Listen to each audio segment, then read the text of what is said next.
So the topic that I wanted to talk about today was onboarding effectively as a product manager. And this is the reason I want to talk about this is because for me personally, I find onboarding to be this very abstract, gnarly problem. Because whenever you're going into a new job or you're in a bigger company, you're transitioning from one role to the other or one team to the other within the same company. It's a set of unknowns. It's a very different situation to be in. How do you set yourself up for success? How do you even know what that means? How do you know you're being effective? Couple that with the fact that product management in general is a little bit of an abstract role. It changes a lot from team to team, from company to company. So overall, onboarding as a product manager is not as easy as it may seem to be. So it's an exciting time when you're joining a new team or joining a new company, but at the same time, there are certain things which I feel like we need to keep in mind. And over the past couple of years, I've been making my own notes. I've been speaking with a lot of other product managers, and I've been trying to come up with some methods and some ideas which I wanted to share with you guys today. Personally, I've moved between 3 different companies. Coincidentally, I'm actually transitioning right now. I was at Premise Data till last week, and I'm moving into a different company starting next month. So the methods and whatever I mentioned over here today is I'm going to be an alpha tester for that. I'll be my own guinea pig. So it's not all words. I'm actually going to be practically applying this. So I have a lot at stake here. So to get started with this, I wanted to first describe how I want to break this down. So let's talk about why we want to discuss onboarding, what the different moving parts are there, what does that even mean. Let's break that down a little bit first, right? Let's talk about that, and then once we have a good understanding of what the moving parts are, let's think about a framework or a plan of action so that we can make sure that we're setting ourselves up for success. So I wanted to divide this entire presentation in those 2 sections. So why discuss onboarding? Onboarding is an exciting phase. You're new to the job, maybe you've got a new laptop and you've a new set of people and everything, but it can also be extremely daunting, right? Like it's a whole set of unknowns. This is just a set of new unknowns that I could think of. You have new people, it's a new work culture. It could be that you're going from a place where everyone was a supportive family in the culture versus it's the new company has a sports team like culture. You can have different team structures, different communication styles, different internal processes, technical systems, business models, target user groups, everything is new. So it can be a little bit daunting. Moreover, it's experienced increasingly often. Like just a quick survey of this room seems to show that a couple of us have had 5 or 6 different jobs already, or 5 or 6 different roles already. If you dial back about 20 to 30 years, that was not necessarily the case. It was not very common to find people shifting jobs so often, especially in the technology sector. And I assume because if people online or here are audiences for product school, they would most probably be in the tech sector. The very fact that employee retention amongst really large companies is around 1.5 years is very telling, right? That means almost every 1.5 years on average, people are onboarding to something new.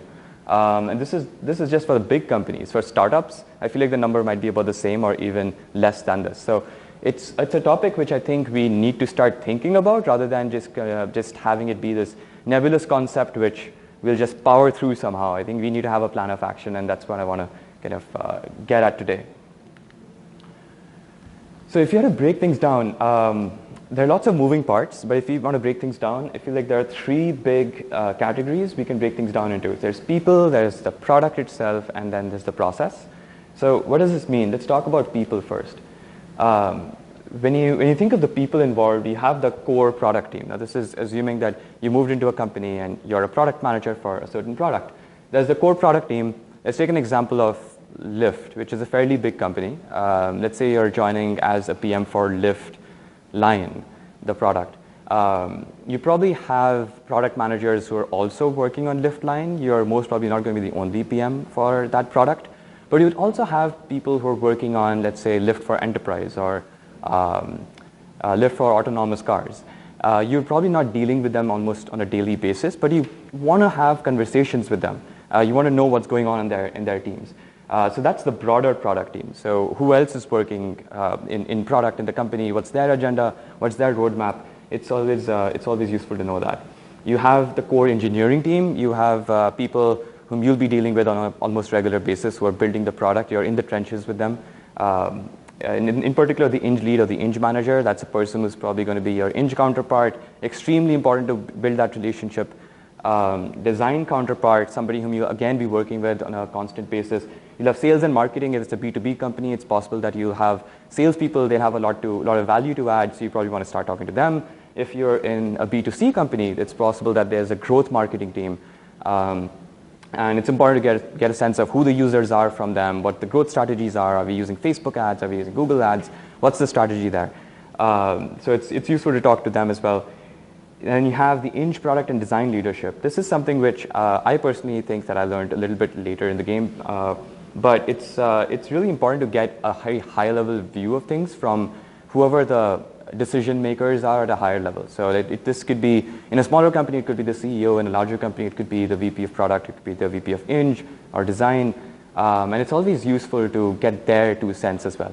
And I'll talk a little bit more about that in just a bit. But this is like a very high-level list of people that you will be dealing with when you join a new company or move internally within the same company.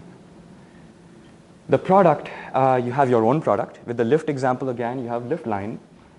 You have the peripheral products. You have the people who are taking care of the Lyft for enterprise. You have people taking care of Lyft for autonomous vehicles.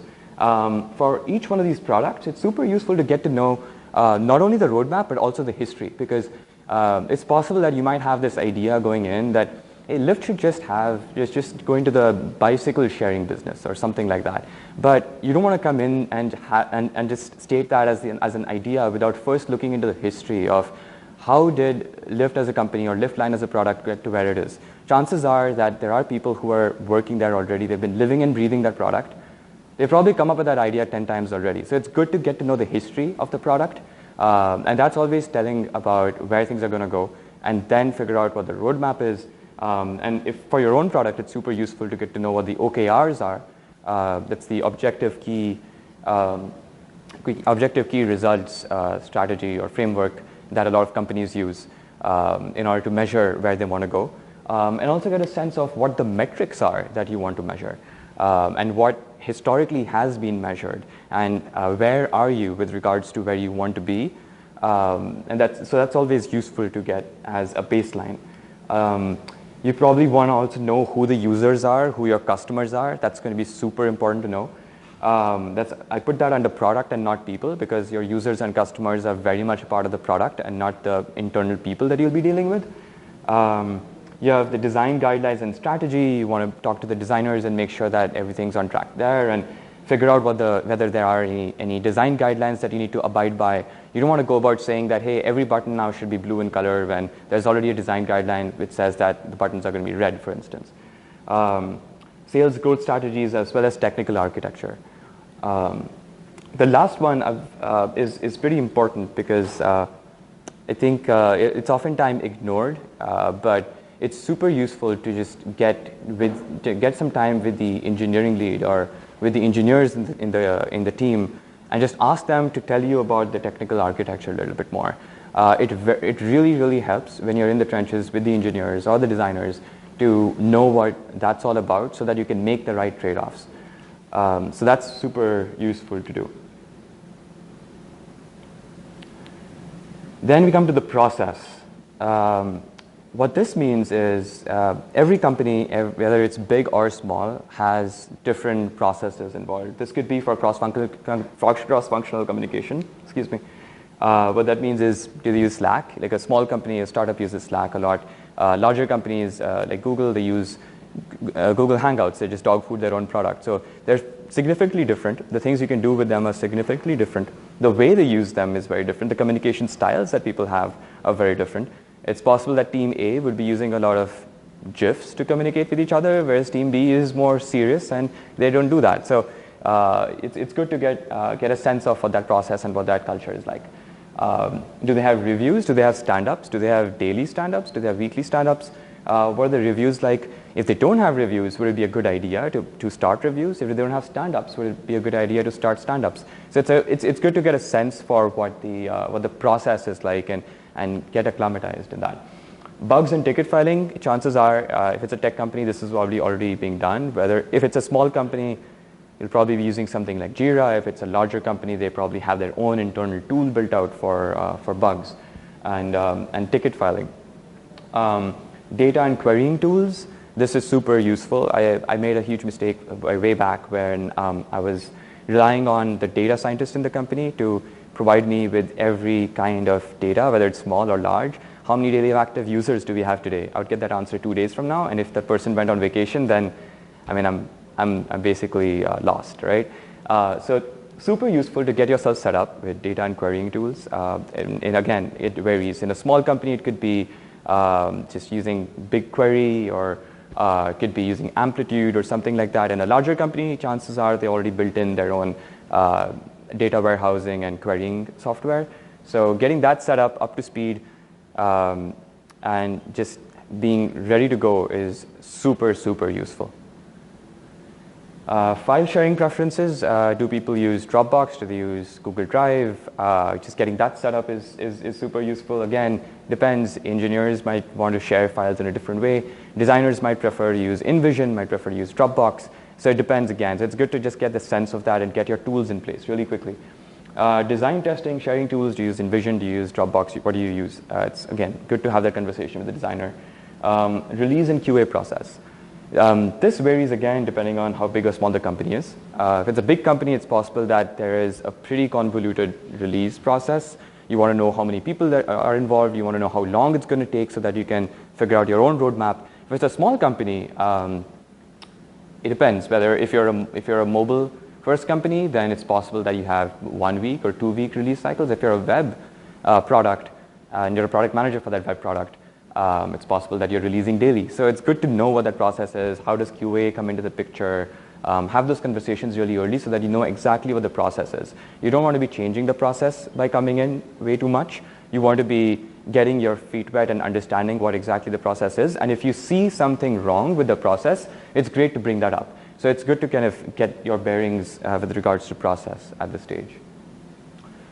So we just discussed how there's people, there's product, there's process. Each one of them has a bunch of different unknowns within it. So it can be overwhelming, right, to think about all these things. And I think the key weapon, so to speak, which a product manager generally tends to have when you're dealing with an ambiguous situation is to create a framework, right? A plan of action, something you can rely on, like a set of guardrails. And you hear this word thrown around a lot for a lot of different abstract situations, like what's the product process like from going from inception to launch? You'll probably have a bunch of frameworks for that available online. Even something like product interviews for that matter, right? You have frameworks for that. There's the circles method and what have you. So anything which is ambiguous, you have frameworks for that. It's a plan of action. It's a starting point in my opinion. It's not like the gospel truth which you should follow, but it saves you from being completely lost in a very ambiguous situation.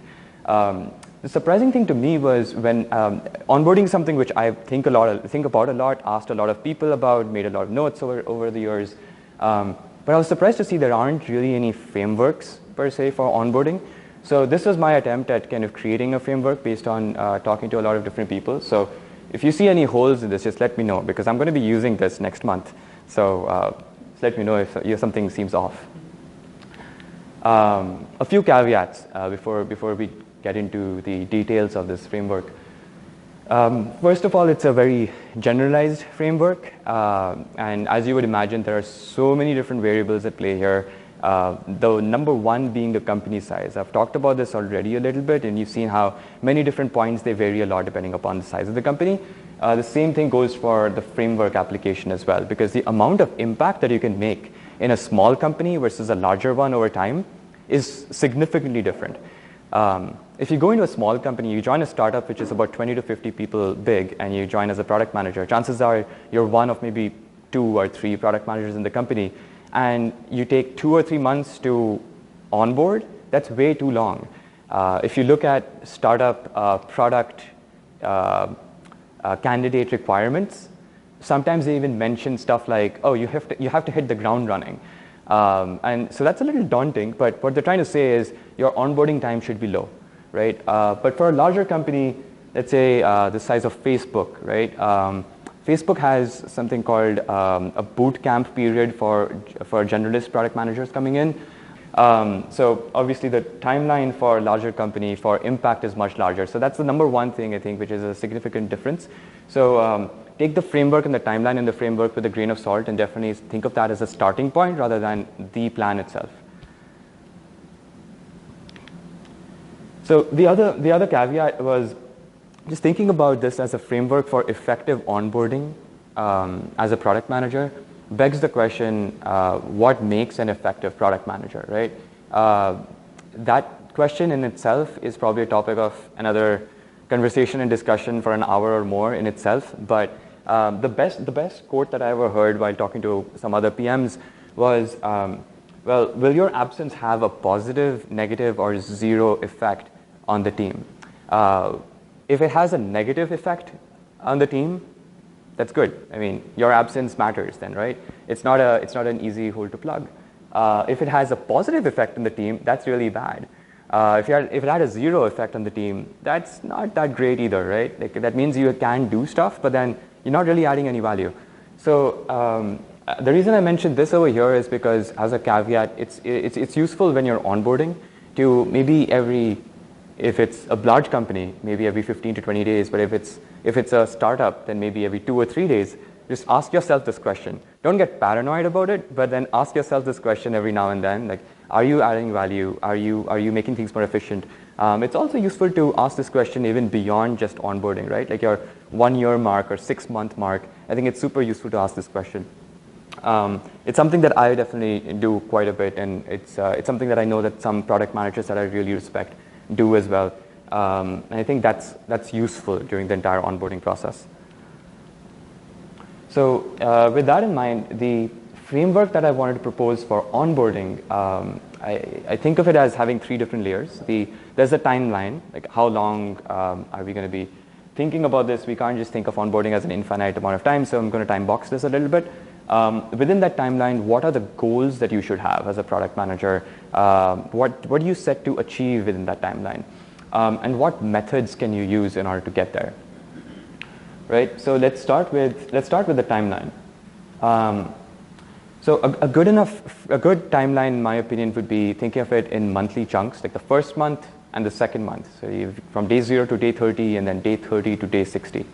And again, this could change if this is a really large company and you have an entire boot camp process. Then maybe this might be like 75 days or 90 days. You'd have to adjust that based on the size of the company, the type of company as well. If it's a B2B or B2C company, sometimes the pace of things change based on those kinds of things. But something which I realized in the last time when I joined a startup coming from Google, and even now when I'm transitioning, is that onboarding doesn't necessarily have to start on day 0. In fact, I feel like this is often something which we don't think enough about. Like, what happens on the time when you actually get the job? Like, it's awesome. Congratulations, you've got the job, but you have, let's say, about 30 days to go before you actually start the job.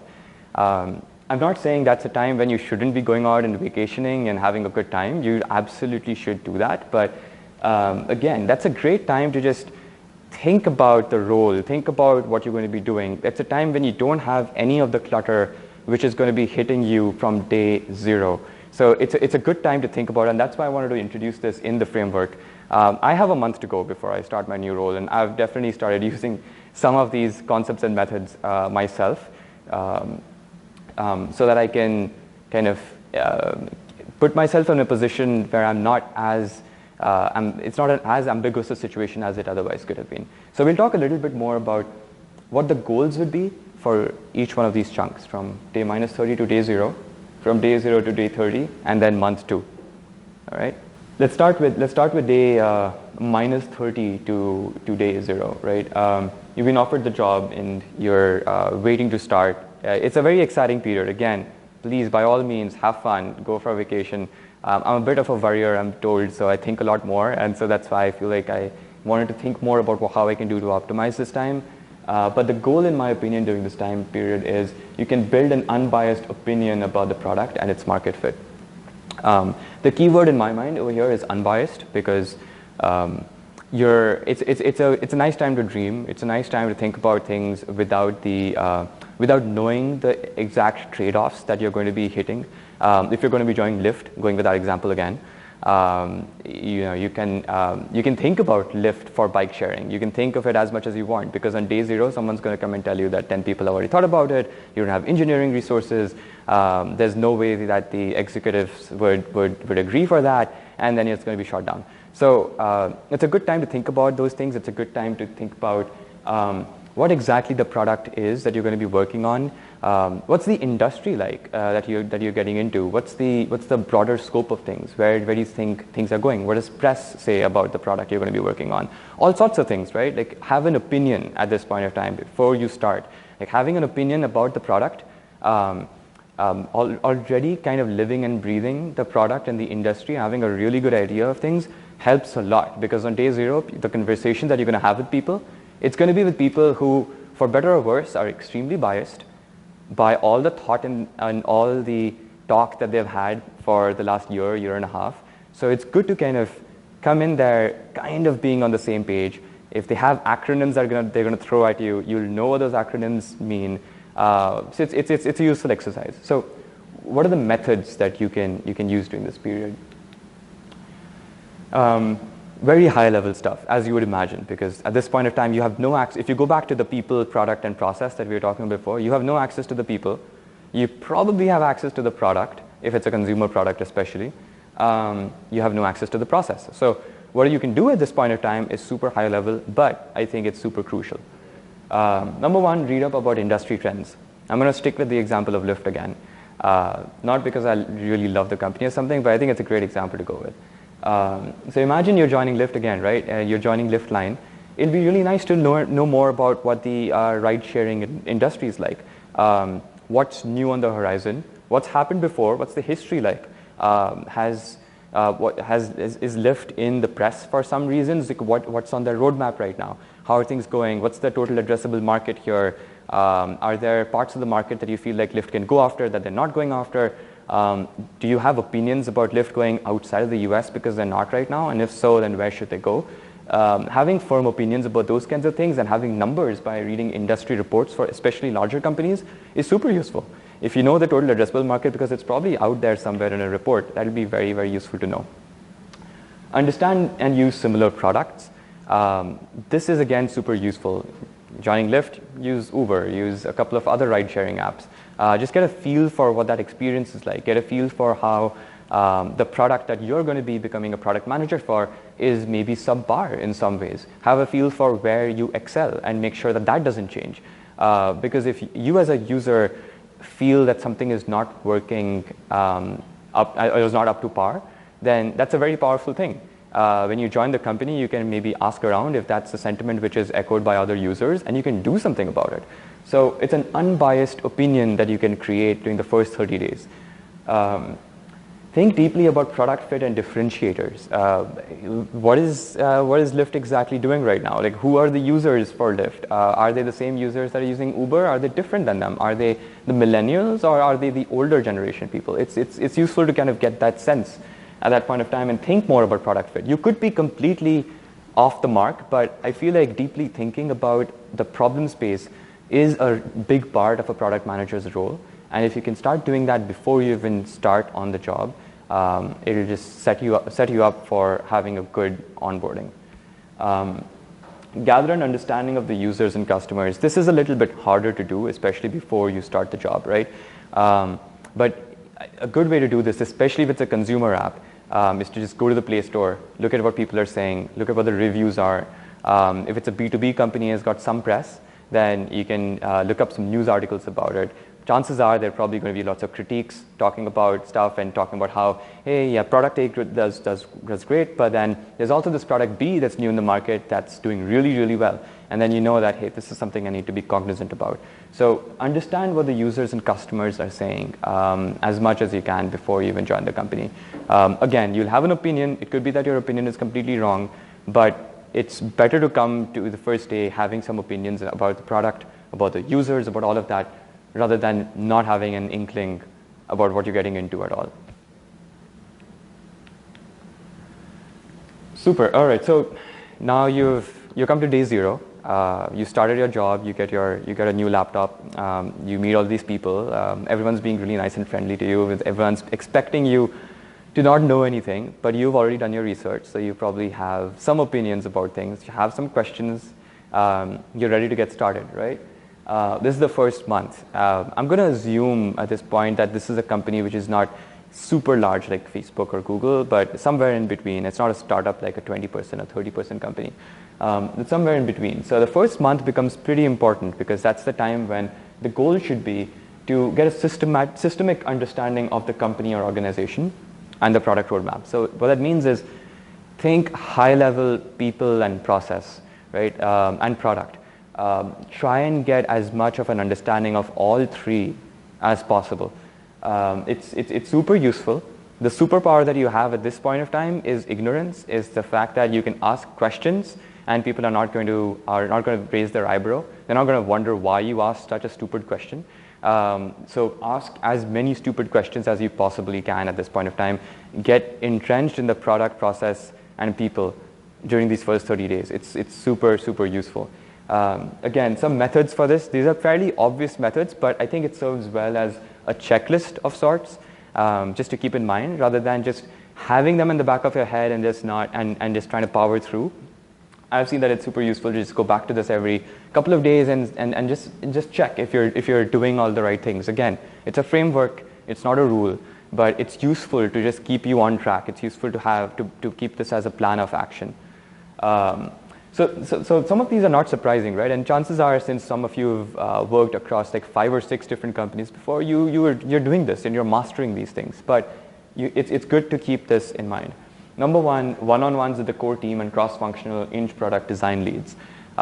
This is the time when you can ask all of your stupid questions. This is the time when you can ask them to tell you about the history of the product.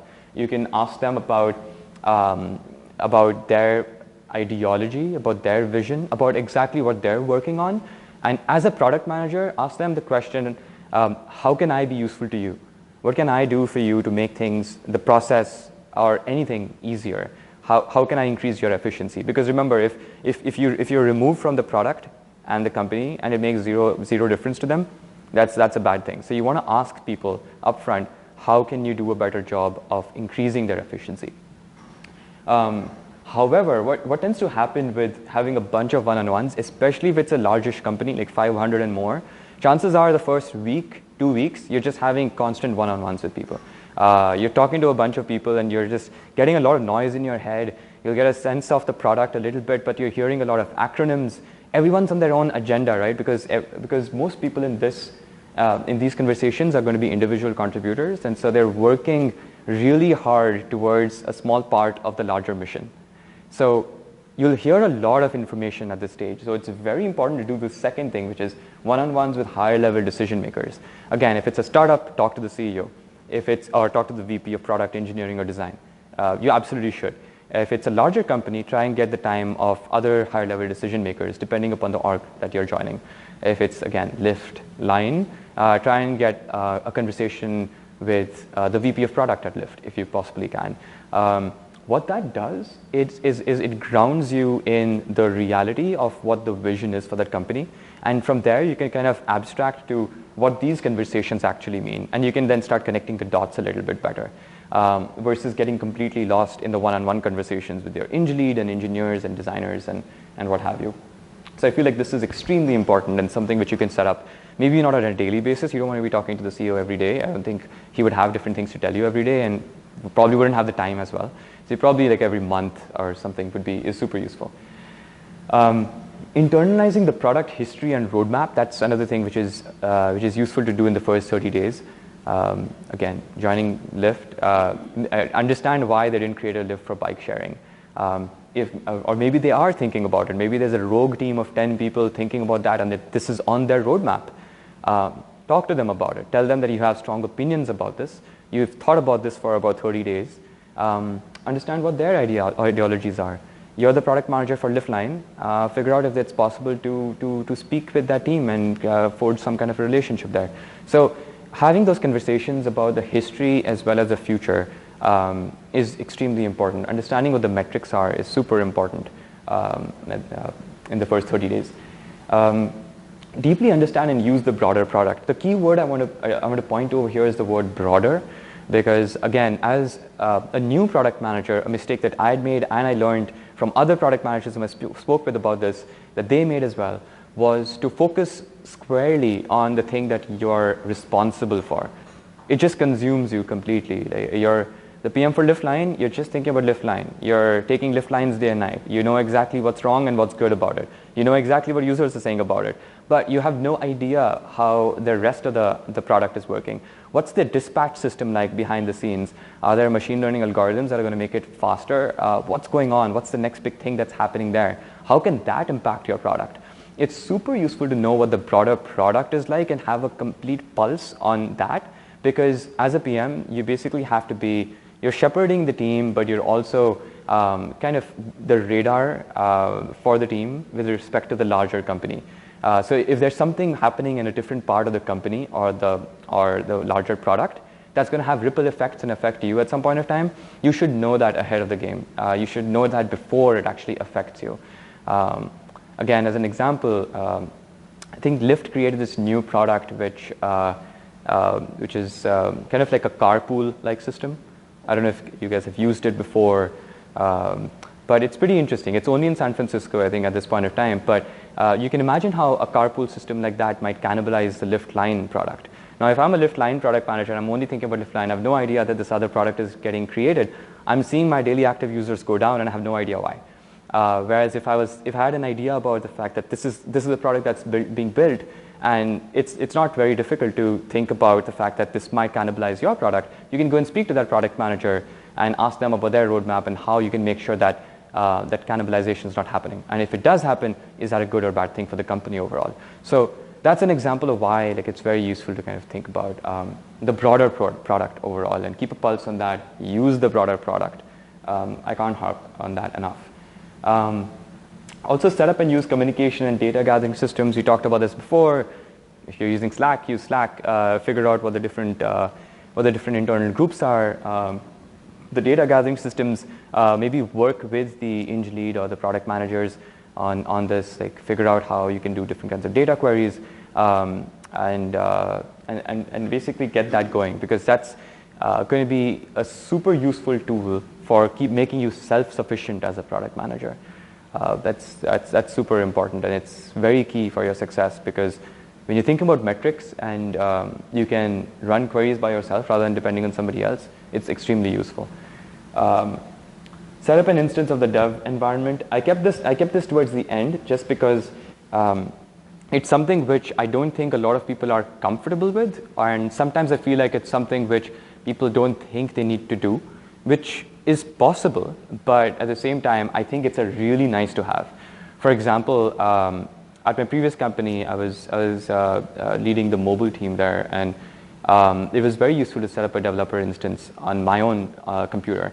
I'm not saying that I would go in and start coding with the other engineers. I don't think the engineers would appreciate that. I think they would hate that. So you should not do that, but it's useful because then you know exactly what the logic structures are internally. And if you have an idea to propose, you know that it's not super outlandish. Also, if you have small changes to make, like you want to change the color of some buttons here and there, or you want to add a line somewhere, those are things which you can go in and change the code for. It'll go through a review process if the engineering team is running really well. So if they think that it's complete hooey, they'll just remove that. But if they think that it's worthwhile, then they'll accept it. So those things can be super useful. I think it's been very useful, at least in my experience, to set that up. And to know what they're talking about, because if you don't do that, I feel like it increases the distance between you and your engineers, whereas your mission should be the opposite. You want to be in the trenches with them as much as possible. You want to speak the same language as far as possible.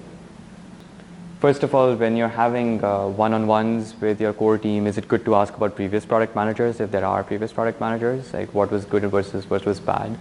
So for that question, I think it's okay to ask that question in complete candor and when you're having one-on-one. I don't think it's great to just ask about what did that person do badly, and it's about how you frame the question. Chances are, if you ask the question, what can I do to make to increase your efficiency, they are going to suggest things which the previous product manager did well, and they are going to suggest things which they did badly, because that's just the way, that's basically the answer they're giving you.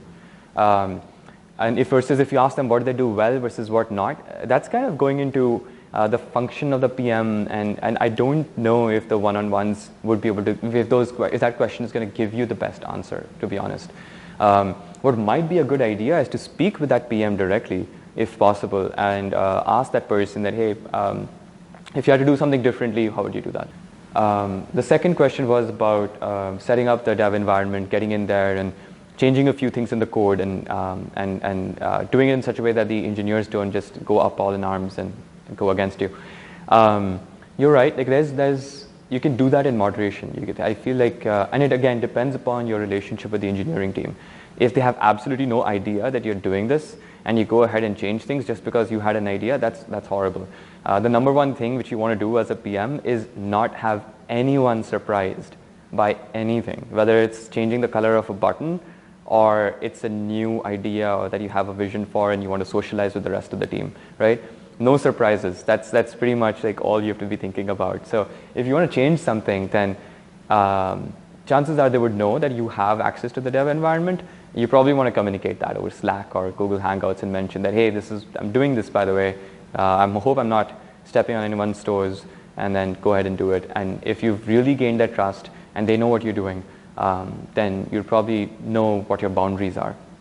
I don't think I've ever encountered a product manager, unless it's in like a 10-person startup in some garage somewhere. I've never encountered a product manager who's gone in and made huge product changes, huge code changes. I've heard of CEOs who are very technical going in and making huge code changes, but I've also heard from their engineers that they did not appreciate it. So I don't think it's a great idea. The product manager is not an engineer. And if they have a strong technical background, they should refrain from that. Similarly, just like if you're a product manager with a user experience background, you should not go ahead and start designing stuff, because the designer is going to absolutely hate you for that. And they'll have a word with you later. So it's the same thing. There's everything in moderation. And I think it just depends upon what the relationship is like with the engineers or with the designers. All right, so the first month's done. You've probably got like a high level of the product. You met a lot of people. You've got an understanding of what the process is like. And now you're on to the second month. What do you do here? At this point, the goal should be pretty much setting yourself up for deliverable execution. And what this means is, as a PM, eventually you're you're measured on the basis of the quality and quantity to some extent of your execution, right? And this could be big or small, but you have to set yourself up for that execution. And what that means is knowing who the right people are whom you have to collaborate with, knowing what the product is, what the roadmap is, and what you're working on is in line with that roadmap.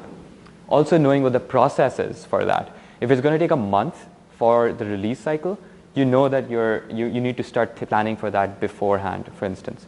So just setting yourself up for deliverable execution is super useful. If you can execute on something within the first 2 months, that's awesome. If you're in a 30% company, then that's expected. Chances are you've already probably launched a couple of versions of the app. But if you're in a larger company, 800 people, 1,000 people or so, chances are that this is where you'll probably start executing on a smaller scale and getting your feedback. So again, methods for this. So you can make a list of tangible small wins here. What that means is during your one-on-ones with different individual contributors or eng leads or design leads, and when you ask them the question, what can I do for you to make you more efficient or make your life easier? Chances are you're going to hear the same thing from a bunch of people. For instance, it could be we are a mobile first company, but our mobile release process is out of whack. Everyone is always extremely annoyed by the way the release cycle is working. So great, that's not super hard. Get the right people in the room and figure out the right release process. Or the engineers are not sure about what the vision exactly is, or the growth team or the sales team is completely out of touch with what the product team is doing. Knowing those things is super useful. Maybe you can set up like a weekly meeting for that to happen, and you've all of a sudden improved the efficiency of 2 different teams, which eventually goes towards the end goal of making the entire company more efficient. So figuring out what those small tangible wins could be is super useful. Comes with experience, right? But it also could be small, really small, tiny things which could be very useful. For instance, when during my first product stint, I realized that things were not documented at all. People were working on different features, and some features weren't working out, but there was no history, there was no traceability. The product manager leaves and all of the knowledge goes away with that person. So I created a quick document about all of the different ideas, and it was a running stream. It was kind of like a PRD, if you will. But that was super useful for the team overall to come on the same page about. So that's one. Make a list of tangible small wins and see if that's something you can execute on within your first 1 or 2 months. The second one is active role in key team meetings. This goes without saying, but if you have stand-ups, then see if you can start running those stand-ups. If you're toe-stepping or something, then it's okay if somebody else is doing it, but make sure you have an active role in that.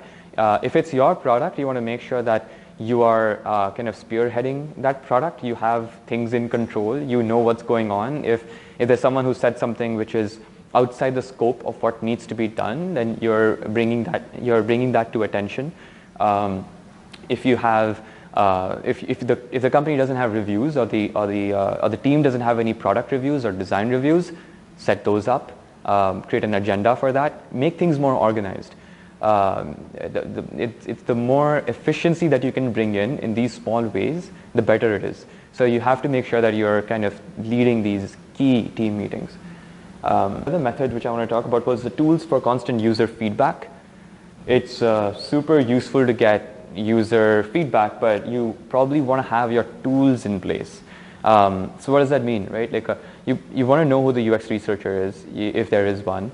If there isn't one, that's a problem, because how are you getting to know how are you getting a pulse on what the users are saying? So you want to make sure that you have your tools in place. No, the bug tracking tool would be more about just well, yes and no. I guess the bug tracking tool can be a good proxy to understand what the user feedback is, but you probably want a direct channel of getting user feedback. For instance, if you're using a mobile product, you probably have something like Zendesk in there. If you're a larger company, it's possible that you're running NPS surveys or what have you, and you're asking people for their direct feedback. There could be people who are sending emails to a certain email address. So all sorts of different channels, right, to get direct feedback. If you have a growth marketing team, or if you have a UX research team, it's possible that they're constantly going out there and getting feedback from the users themselves. So just keeping a pulse on that and knowing exactly what they're doing is what I mean by the tools for user feedback. So making sure that you're aware of how to get user feedback and you're not working in silo. You don't want to be the kind of product manager that says that I use this product more than anybody else, so I know exactly what needs to be done. That's wrong. So making sure that you are constantly looking for user feedback and you have the right tools in place, because once you get super busy, especially after the second month, or chances are in the second month, there is no time to go back and start thinking about all of these issues. Another tool, I actually gave a talk about exactly this at product school before, about how to get customer feedback throughout the entire product process. But another very useful one is to get internal feedback, especially in a larger company. It's super useful to just set up, if you're a 500-person company and you Slack, it's very useful to just set up one Slack channel where, again, let's say you're Lyft and you're the PM for Lyft Line, Slack channel called Lyft Line Feedback, right? Open to all. If you're the CEO, give me feedback. If you're an individual contributor, send me feedback. It's this democratic place where anybody can reach out to you or reach out to you over email. It's super useful to just have like different channels of feedback coming in. I can't stress that enough. It's super useful to do this within the first month or 2 months. Excuse me. Also, ideally, you should be starting to think about how you can build and socialize the product direction. So what this means is, this is a little harder to do. Again, this is probably something which you might want to do in a smaller company, but it could be something really small, like that you know that there's a feature on the roadmap and you want to just execute on that. But you have some ideas, you've spoken to the design team, you've spoken to the engineering team, you have some ideas about how you want to execute on that. Again, you should not be surprising any team with regards to what you're executing on. You can't be releasing a certain feature within Lyft Line and the people who are responsible for all of the other products within Lyft are super surprised to see that launched and see a TechCrunch article about it. That shouldn't be the case. So that's where this becomes really important. Maybe create a deck, maybe have a document that you're sharing widely, but just share that with people and start socializing that idea as much as possible. So what this does is two things. One is it keeps everyone in the loop, which is super useful, but it also kind of makes sure that you're the go-to person with regards to any questions or any concerns for that product. You become the face of that product, and by doing that, you're saving a lot of time for the engineers and the designers, because now you've got a certain direction that you're going on, that you've socialized, so everyone has agreed to that.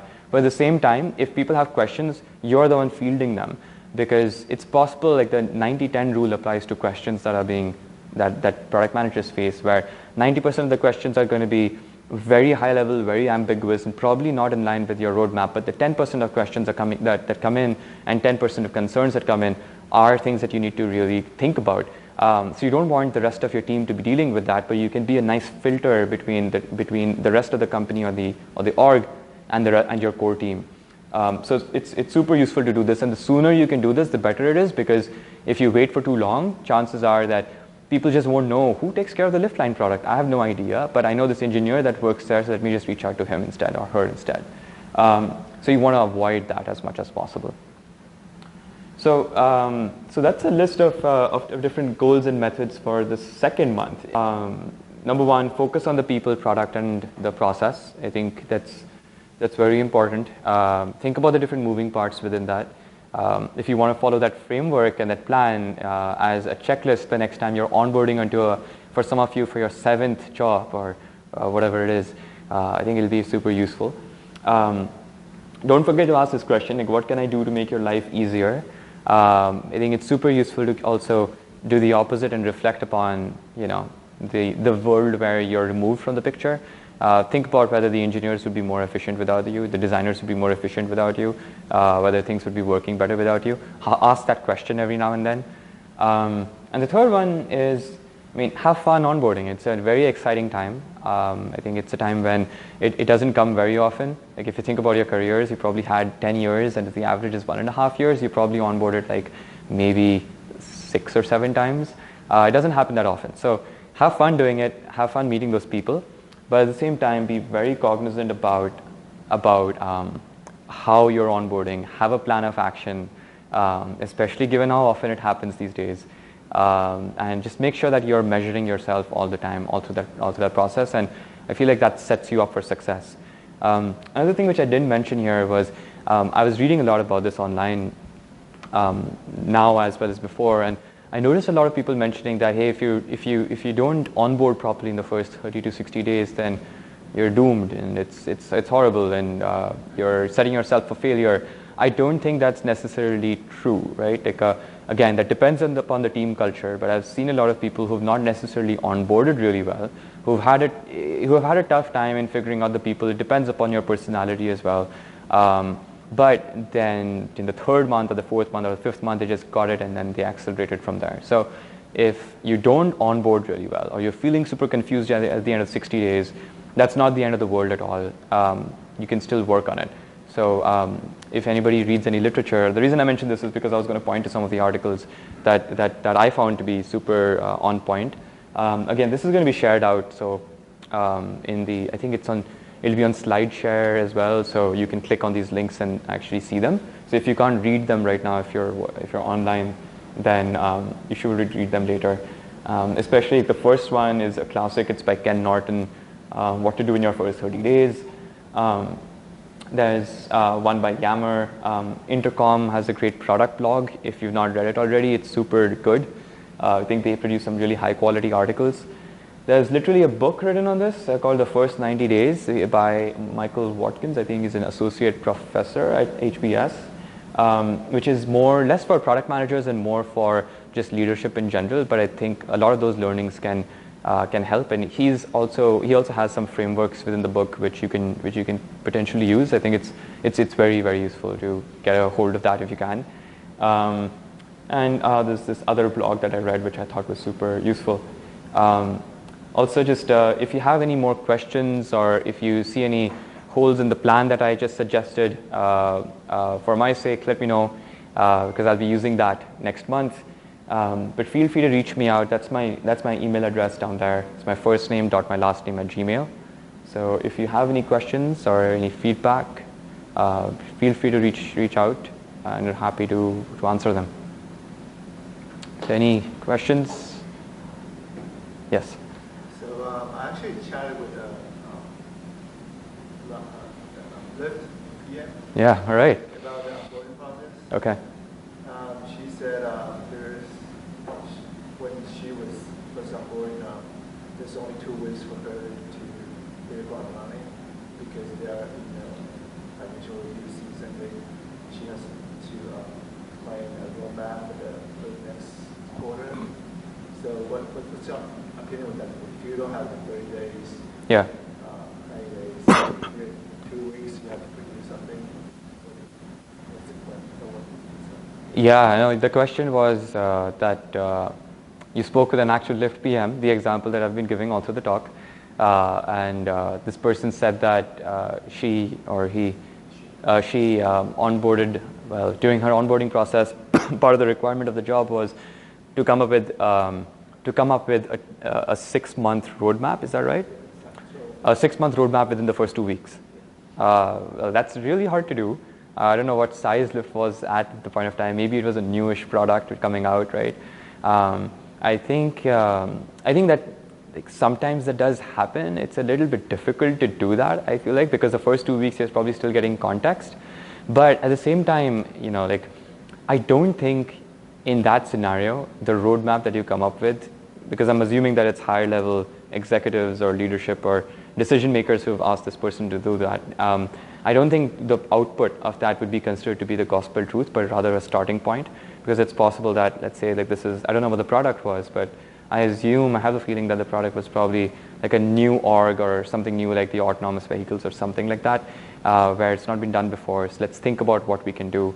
We don't have any in resources on this. It's not a product which is up and running. So there's nothing going on. There are no designers working on anything. There are no engineers working on anything. So as a product manager, what do? You create a plan. So your first deliverable would be probably a roadmap of some sort. So I would imagine that at that point of time, it's a bit of an anomaly, but I would count that into having a quick set of deliverables. So that's basically one of your quick deliverables, essentially. But in order to do that, again, you can't do that in silo, right? You need to have one-on-ones with people. You still need to understand what the roadmap for other products are. Because if you're creating a roadmap for your own product, it's possible that it shouldn't toast up on other products, for instance. So you still have to follow a lot of those different rules, but also think about the roadmap for your own product as quickly as possible. So it's challenging, but it sounds like it could be possible. How do you get from a software engineering role into product management? I think that's actually a question which there's a lot of online literature about, but I can try and answer that. And the answer is obvious. It's more often than not, you'll see people transitioning internally if there's a possibility of that happening. If it's a super tech-oriented company, then they'll appreciate you being a tech-oriented product manager. You can join a startup which is super small, and you can join that company as a product manager. It's easier to transition into product management, I think, at a smaller company than a larger one. Larger companies tend to have more process around that.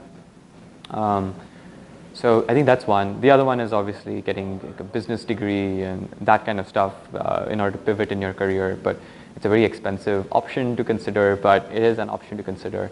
But I don't think there is 1 or 2 or 3 different ways. I feel like the question to that answer gets 100 different responses. Just like if you ask someone what is a product manager, it gets 100 different responses. So it depends. My undergrad was kind of in a mix of design and computer science.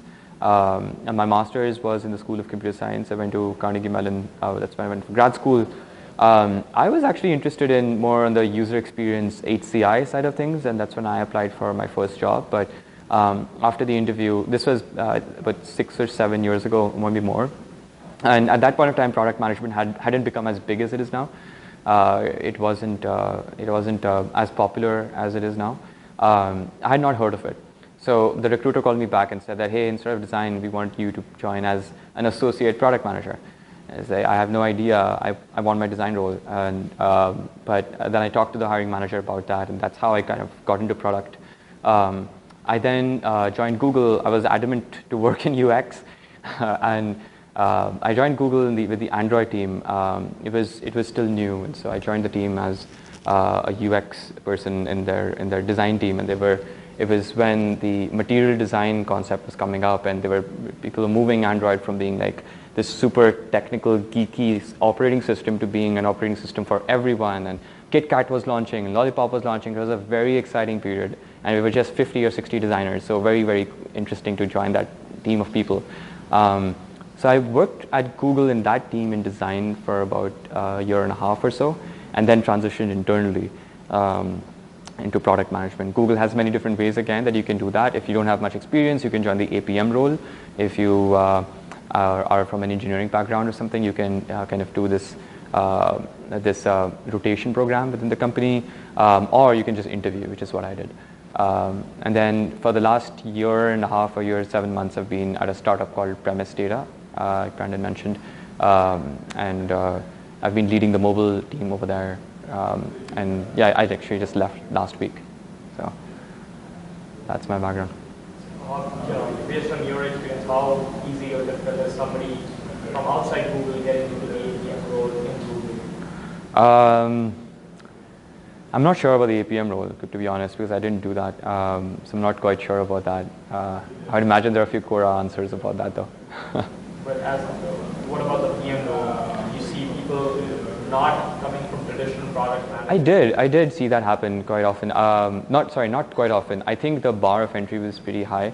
It wasn't that easy. But I did see people who are from non-technical backgrounds come in. But I do think they're in the minority. I don't have data to back my stuff there, but I just, speaking from experience, I just feel like it's mostly people with a technical background, especially if you look at the interview process, because they have like a technical interview as well. It was more in the minority, I would say. But yeah, happy to chat after the talk more about that. Interesting. So the question was, if you're the CEO of a small company, like a 10-person, 15, 20-person company or so, chances are you've probably not made your first product hire. So then what are the goods and bads there? I think at that stage, the needs of the company are very different, right? As the CEO, when you say that you're the product manager, you're basically shepherding the company forward. You're making sure there are no surprises for people within the company.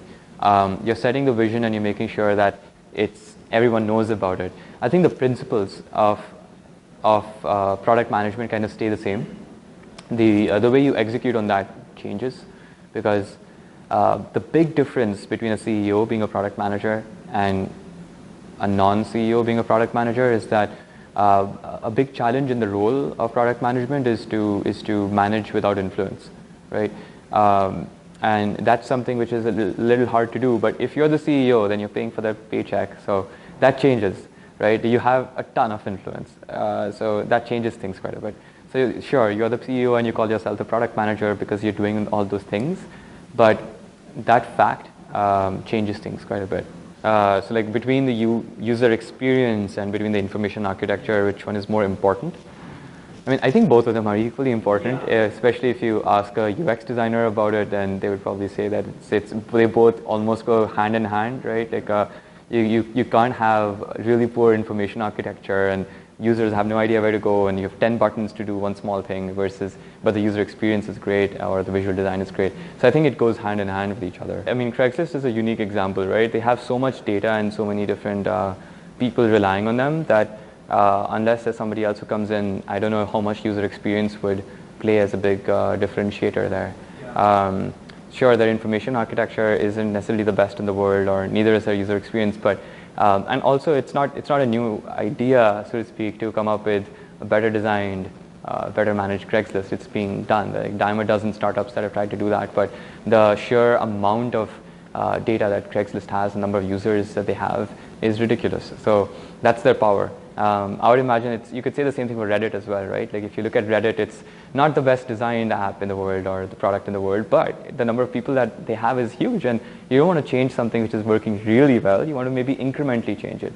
If you look at Amazon from like 15, 20 years ago, it looked very different. But they didn't just overnight change things. They changed things over a large period of time, and now it looks very different. So again, it depends on the company's philosophy, what their main motivation is. It's possible that those companies like Craigslist and Reddit just didn't think of design as something which is of primary importance to them. I personally think it's very important, but maybe they didn't want to change things. How do you get user feedback? What tools can we use for that? What about user testing? I mean, there are so many different tools. It's literally like another. I can spend another hour talking about the different tools, but really high level, I think it comes down to a couple of things, right? Number one is the data that you're getting in. Like at the startup that I was working at, we used Amplitude, and that was very useful to kind of get a pulse of like the basic numbers. How many people have used different buttons within the mobile app, and so on and so forth. So that requires you thinking about that beforehand and kind of building that into the system, that entire analytics framework, and that's super useful. You just launched, let's say, like a new feature which is going to allow users to do things more efficiently, but you can go into the system and check on Amplitude whether it's actually doing what it's supposed to do. So from a metric standpoint, that's super useful. That's one. The other one would be more qualitative feedback, like I talked about before, like Zendesk within websites or apps, Intercom. Like it started popping up in almost every single website that you go to now because they're looking for user feedback as well as a bunch of different engagement tools. For user testing, what I've found to be super useful is literally to ideally have users come into your office and talk to them directly. If you have UX researchers in the company, that's brilliant. You can work really closely with them and have them ask all the right questions the right way. But if you do not, then you can start looking at proxies. Again, at the startup that I was working at, we didn't have UX researchers yet. So and to top that, our users were not in the US. They were in Vietnam, Thailand, Indonesia, the Philippines. So we used different kinds of tools and apps. We became really scrappy, basically. We used something called Look Back, which is an app which you can ask people to download, and they use your app, and it basically uses the camera to see what the expressions on their faces are, and it also acknowledges the different touch points on the app. So using that, we could see that, hey, we created this thing, we thought it's awesome, but when they used it, you see the sense of bewilderment on their face, and you're like, oh, okay, seems like we need to get back to the drawing board again. So it's different tools ranging from more data-driven. It could be even like directly just go into the system and query. If you're using Google Cloud, for instance, they have a really good SQL query-based querying tool, and you can just query the database for things, or use Amplitude, if you will, versus something which is more qualitative, like speaking to the UX researchers, actually talking to the users themselves. Sending out surveys to users and how effective that is. I have, yes, but it is useful, but it depends a lot upon the context, right? Like if the survey is about a very specific feature, then it's useful. It also depends upon how many users you've gotten feedback from. With surveys, you have to be careful about the N number, like if it's just 50 people, you're probably not going to reach a statistically significant response. But if it's like 500 or something, then that's great. I've used Google consumer surveys in the past. I think that's been super useful for very quick responses for small things. Like, this is the icon we want to use, but does this really look like an FAQ button? And you send that on Google consumer surveys, and it does the job for you, and it'll get responses from like 500 to 1,000 people and tell you how statistically significant it is. So that's been something which has been quite useful. Just customer acquisition models. And testing whether the customer acquisition models are accurate or not, and going to be successful or not. I think that's a good question. It's to some extent it is a product question, especially if you're thinking about go-to-market strategies and stuff like that. There are different ways different companies do this. Again, it depends upon the nature of the company. As an example, if it's a B2C company, you have a growth team. they're pretty much the experts, right? Like there's a reason they're there. It's possible you're a growth product manager, in which case you know how to exactly use like Facebook ads to your advantage, or how to use organic growth to your advantage, reducing the, have metrics like your customer acquisition cost or the LTV is, and be very data driven about that. Versus if you're a B2B company, then you're probably relying on your sales people, in which case you have to make sure that their pitch decks are really good and they're actually demoing the actual product. And when they're going for a demo, just making sure that they're successful. So it depends a lot upon that. If it's a much larger company, then you might want to think about go-to-market in a particular city first, and with a smaller audience, you might want to have alpha releases or beta releases and kind of tweaking things based on that. For the large part, I think a lot of this comes from experience of launching previous products. You get an intuition for things, and that helps a lot as well. So it depends upon just so many factors when it comes to the launch strategy. But I think it's no matter what it is, you always start small and then you learn quickly from those mistakes and you iterate and you grow to a larger audience.